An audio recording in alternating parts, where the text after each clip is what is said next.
Browns rookie quarterback Shedeur Sanders is already making a mark in Cleveland. Tonight, he hosted a community fundraiser to support victims of last month's apartment fire and explosion at Rain.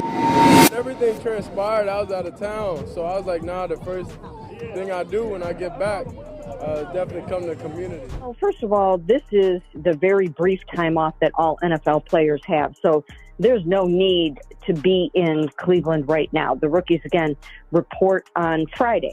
Dear Mary Kate Cabot, dear Mary Kate Cabot, baby, go to hell. Mom, I'm sorry. I had to tell that lady to go to hell. I'm sorry. You know, I came across this story of these apartments in the eastern part of Cleveland that burnt down. A couple of people lost their life. Some other people was injured. A lot of people lost their places of living. And Shedeur Sanders, you know, decided to do a fundraiser for the community, some inner city work to help out a lot of people and even motivate people. They say he had an 11-year-old DJ out there, you know what I'm saying, setting up dance lines and stuff. Anyway, free haircuts for the kids, food, all types of stuff. The community were thankful. They were happy to be around them, humble, out there, t-shirt, walking around amongst the people. And yet you got this one Cleveland reporter, Mary Kate Cabot, hopped her butt on the radio to say this. Shedeur doing what you would expect a quarterback to do during the break, and that is working on your game. And I'm sure wherever Dylan is, that's what he's doing. Same thing with Kenny. Same thing with Joe. They're all doing whatever they need to do to be ready to go when they start camp. Now, I know some of these brothers, whoever these two dudes who are on this radio station, they probably were scared to say something because one is a woman. But that's the time you're supposed to say, baby, shut up. Shut the hell up. Shut up. How do you knock somebody for doing community work? How do you knock somebody for doing community outreach when people are suffering, when people are hurt, when people are dismayed? How do you stop? How do you? Listen, however you feel about Shedeur, whatever you think about Shedeur, when he got those 2 speeding tickets, that's the time you call Shedeur out. That's the time you question his seriousness about playing football. That's the time that is the time you get on Shedeur Sanders, those 2 speeding tickets when we got people in the NFL who have killed people speeding in cars over the past few years. That's when you do it. You don't do it when he's doing work in the community. You don't do that. You don't do that. Show you how disingenuous some of these people are. I think some of these people don't just think that Shedeur made it to the NFL because of nepotism. They think he got there because of DEI. Listen, before y'all at me, matter of fact, at me, ho.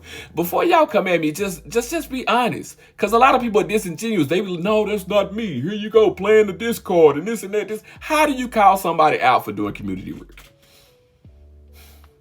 Oftentimes, I question people about sports. I'm a hardcore sports fan, and I'm from Dallas, just like Shedeur. But I'm a hardcore sports fan. You got people who think they know sports but really don't know sports. I think these people really think that Tom Brady and Peyton Manning literally ate, slept, and crapped out football like they did nothing else, like they had no other lives outside of the sport of football. Meanwhile, Tom Brady done dated every supermodel he could around America because you know he like them exotic. You know what I'm talking about? Tom Brady done had time to be on beaches and date some of everybody. Yeah, they spend a lot of time watching film and studying football and working on their craft, but they also have time to do other things. But the fact that this young man decided that he wanted to help out in the community, that he felt these people pain and he wanted to show up, that shows his heart. And it's not something that he did just to go do, because she said that in the interview too. Like he just wanted to go out there and make an appearance, like he was doing it for clout. Like, listen, I'm from Dallas, like Big X the Plug and Yellow Beezy from Dallas. You know what I'm talking about? It's a swap meet in Oak Cliff, right by where the rapper Mo3 was killed at. And a long time ago, I don't know if I told this story on here, but I used to have me a red Caprice. I'm talking about that baby was clean. That was my baby. I used to call it Caprice. But anyway, man, I'm swinging through Big T parking lot. Think I was looking at my phone, and it was 9 kids that was right in front of swap meet. I almost plowed all of them. Like, had to hit my brakes. I look up, Deion Sanders was mugging me. I had to play tough like I wasn't so happy to meet Deion Sanders. I mugged him back and went to park my car. But anyway, it was his sons, and it was a group of kids that he was mentoring, something that he did every summer. He took a group of kids into his home for the summer, and he mentored those kids. You know what I'm saying? Did back to school stuff, Christmas drives, did a lot of inner city kids. His sons didn't go to school in the hood. They weren't DISD kids. But he did work with inner city kids, not just from Dallas, but all around. That's what Deion did. He has always did that. He's a man of faith.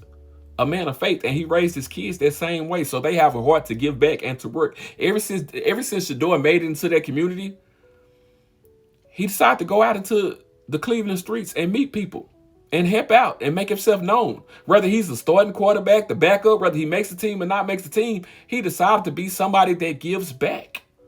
He decided to use his platform for that. So whatever you think about his ego, whether you like his personality, his cockiness, all of that aside, his heart to give back should be applauded. It should be commended.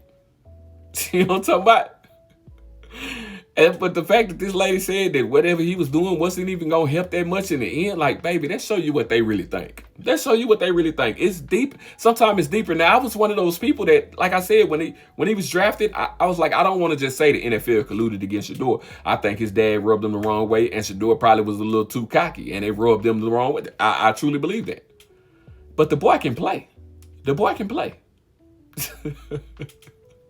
But some of these folks, like I said, they think he's a DEI athlete. That's how they looking at Shedeur Sanders. He's not that. He's not that. And time will tell whether he's a good NFL player, a good backup, or whether he washes out the league. But one thing I do know, he's going to keep helping out in the community, whatever community he's in. He's going to keep doing that because that was bestowed in him by his father. That's something that was passed down to him. Dion is somebody who has a heart for the kids. You think his son ain't the same way? I know I'm ranting right now. I just had to go in because that was disgusting. That was sick that lady decided to go on the radio and say that. Like I said, when he got those 2 speeding tickets, that's the time you stand on your soapbox and you call out Shedeur and be like, see, look, I told you he wasn't going to be a good NFL player. So you don't take. That's the time you do that. This ain't the time. This ain't the time. I swear to God, I hope he proves y'all 100% wrong.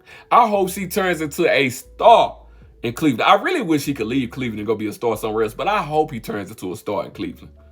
Just for reporters like this. Baby, you would never get another interview from me again. Not another interview from me again. Not another. Show you.